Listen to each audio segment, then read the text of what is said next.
China is heading straight into a dangerous economic trap caused by producing too much. Yes, producing a lot is usually good news, but this time it's quite the opposite. Overproduction, the concept that is shaking Beijing, alarming Washington, and unsettling Brussels. China is manufacturing electric cars, solar panels, and batteries at such a brutal pace that even they cannot consume what they produce. Normally, having highly advanced and above all very, very cheap products should be cause for celebration, but neither Washington nor Brussels see it that way. What's more, many Chinese politicians fear that this model could burst. Take a look at what Li Qiang, Premier of the State Council, has to say.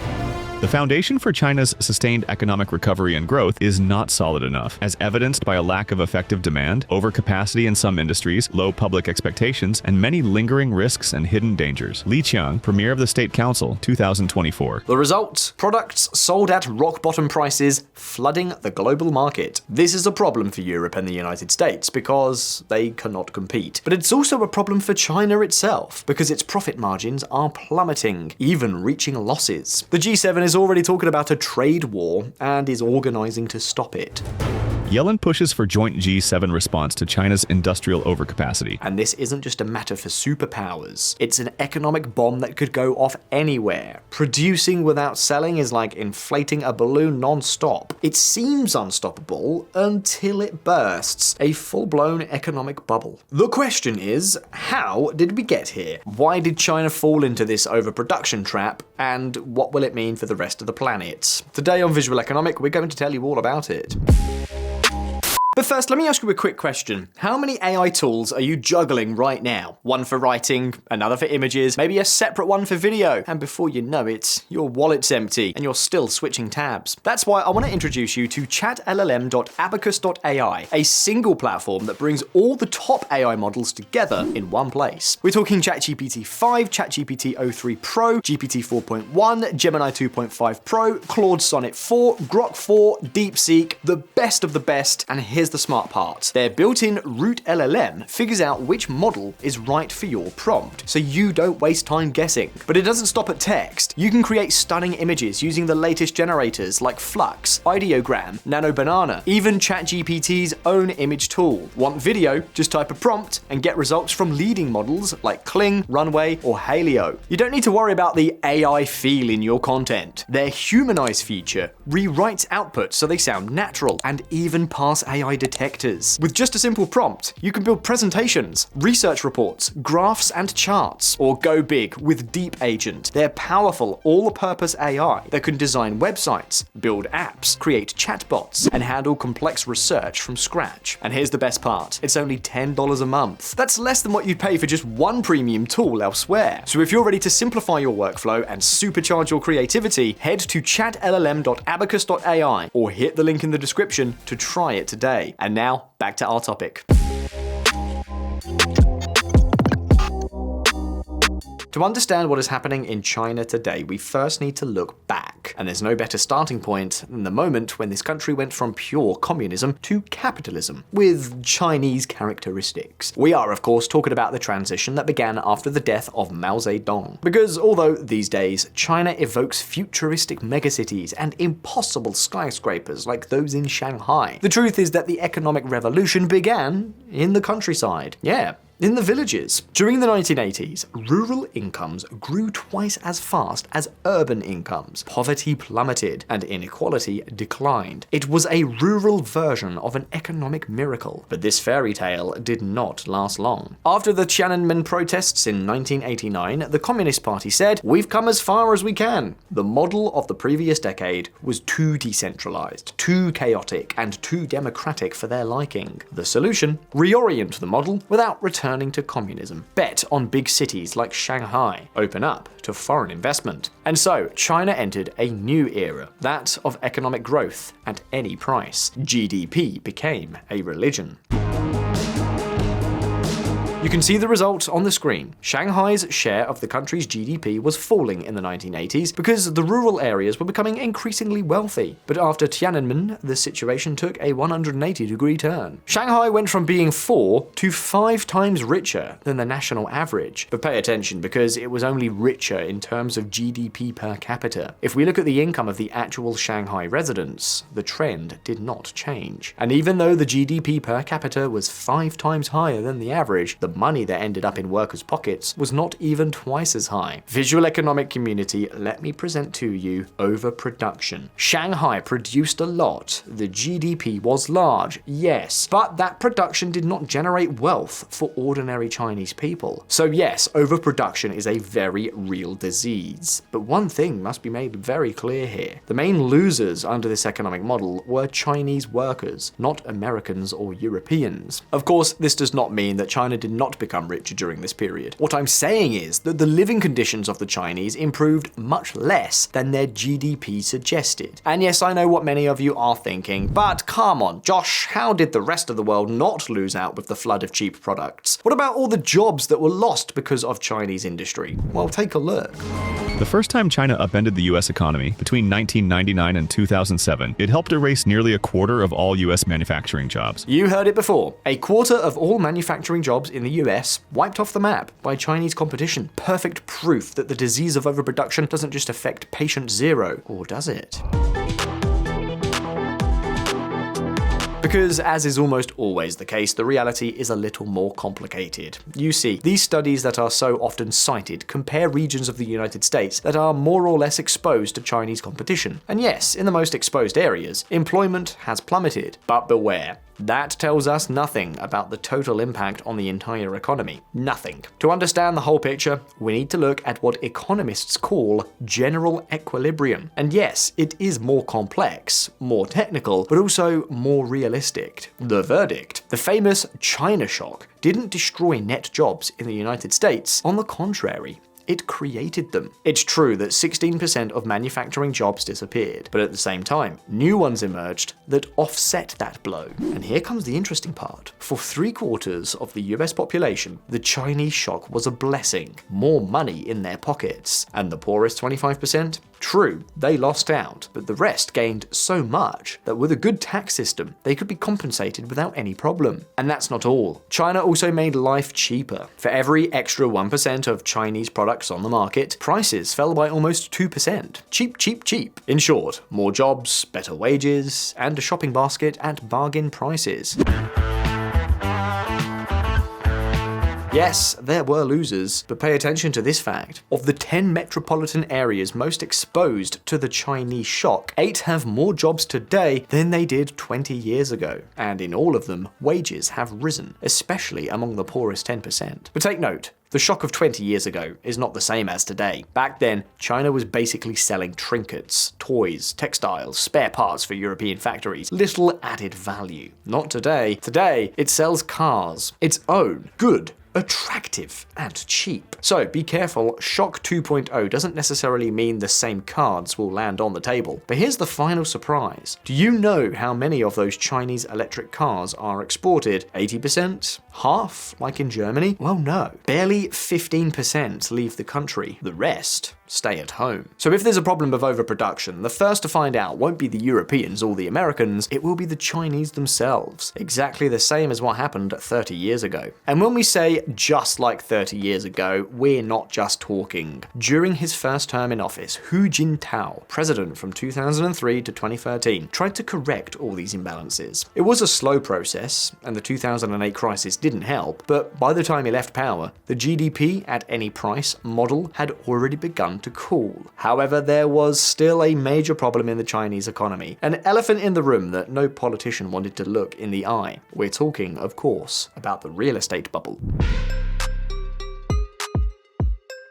40% of the economy revolved around bricks and mortar. You know the story. Housing always goes up. And incidentally, so does the GDP of the provinces, which is very convenient for local politicians in meeting the GDP targets set by the party. The problem, what ended up rising was not just housing prices, but also debt. defaults, and bankruptcies. Until one day, with the collapse of Evergrande, everything exploded. That's when Xi Jinping pressed the red button. He ordered the real estate system to be allowed to collapse in order to burst the bubble. No more bailouts. And all that credit that used to go into bricks and mortar now had to go into industry. The decision came just as the country was reeling after the aftermath of COVID. Youth unemployment was skyrocketing, and the new Cold War with the United States was heating up. The result? On the one hand, industrial production skyrocketed, with industrial credit growing at an annual rate of 35%. But let's be clear, the credit boom is not the only important factor. As we've told you many times on this channel, Chinese companies had been preparing for takeoff for more than a decade, taking advantage of economies of scale and the learning curve. But this was the trigger. On the other hand, consumption collapsed. Remember that most Chinese people could not invest in the S&P 500 or anything like that, so real estate was the #1 savings vehicle. So after the bubble burst,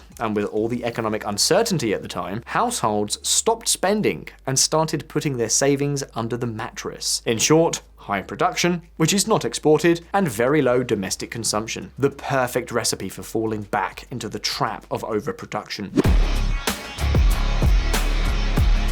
Remember, this industrial boom did not come out of nowhere. It was the direct consequence of the collapse of the construction industry. The problem? Many analysts believe that these factories are not responding to real demand, but simply absorbing the credit that previously fueled the real estate sector. In other words, they're building for the sake of building. But at this point, we need to pause, because the crucial question is, why are the Chinese consuming so little? One theory is the most intuitive. People are saving out of fear, job insecurity, lack of confidence, an uncertain future. It all adds up. But others, such as Michael Pettis, have a much more structural explanation. Chinese workers are paid very little. Not because they're unproductive, but because the system is designed to pay them just enough. In other words, artificially low wages. Does that make sense? Well, yes, because according to official figures, Chinese households earn and consume much less than other countries with similar GDP levels. Take Mexico, for example. There, domestic consumption accounts for 70% of GDP, very much in line with any developed economy. But in China, the figure is only 40%. The other 60% is divided between companies and the state. Now, there's one big question that springs to mind. Do Chinese households really consume half as much as Mexican households? Does this data make sense?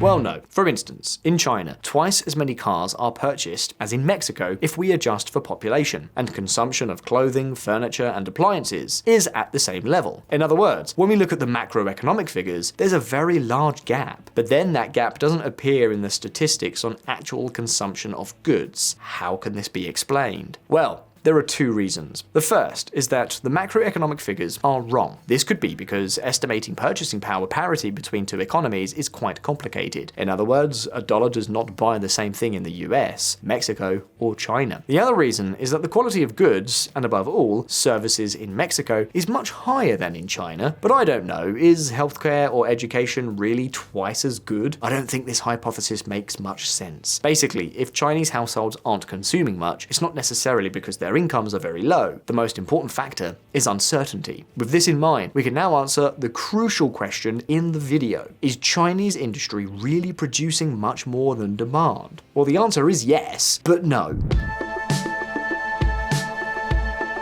Company inventories and debts are rising at the same time as profits are plummeting. In other words, companies are going into debt to produce products that they cannot then sell. However, this is not happening across all sectors. Sorry to say, but there's no single answer for the entire Chinese economy. There's no one-size-fits-all solution here, so let's take it step by step. Where do we start? Where it hurts most in the West: electric cars. The sector that worries the United States and Europe the most. Paradoxically, this is the healthiest sector of all, at least at first glance. The ratio between sales and cars remaining in inventory is low, or even significantly lower than that of other companies such as Ford or Tesla. In other words, China is producing a huge number of electric vehicles, but it's the Chinese who are buying them all. Nevertheless, all that glitters is not gold. In recent months, we've seen the Chinese political elite, including Xi Jinping, complain about Nei Juan, or regression. This is how they refer to the price war in the the automotive industry that is setting off alarm bells. Now, didn't we say that Chinese manufacturers were selling all their cars? Yes, we did, but we only showed you a very small part of all the companies. The real problem lies with all the others. In China, there are about 6 large companies that are very profitable, much more profitable than Tesla, such as BYD. But the rest, well, you can see for yourselves. Although it isn't shown in this graph, dozens of brands are using less than 2% of their production capacity, because they know perfectly well that even if they produce more, they will not be able to sell them and make a profit. In general, we're talking about local companies that are simply staying alive thanks to public aid. This is the opposite of giants like Build Your Dreams. So yes, the automotive sector in China is suffering from an illness, but it's not the one that Ursula von der Leyen or Donald Trump are complaining about. There's another sector that is clearly suffering from this disease, although for very different reasons: construction.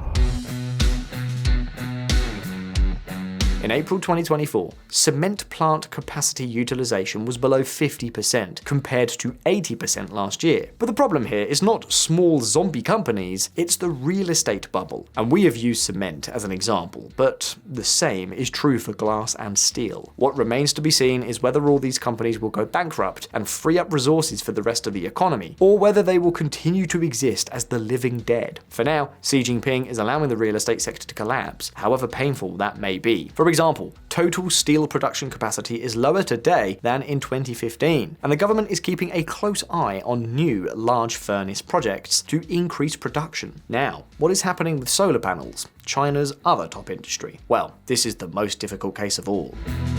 Bloomberg compared China's planned manufacturing capacity for solar. It compared announced capacity with its optimistic demand scenario, finding China's planned production capacity over 2024 to 27 will be more than double demand. On the one hand, as you can already see, production is rampant and demand cannot keep pace. Tongwei, the largest producer of polysilicon, which is a crucial material for solar panels, suffered a 70% drop in the third quarter of 2024 compared to the previous year. And we can see the same pattern in other competing companies. We're also seeing something very concerning with copper, another key component of high technology.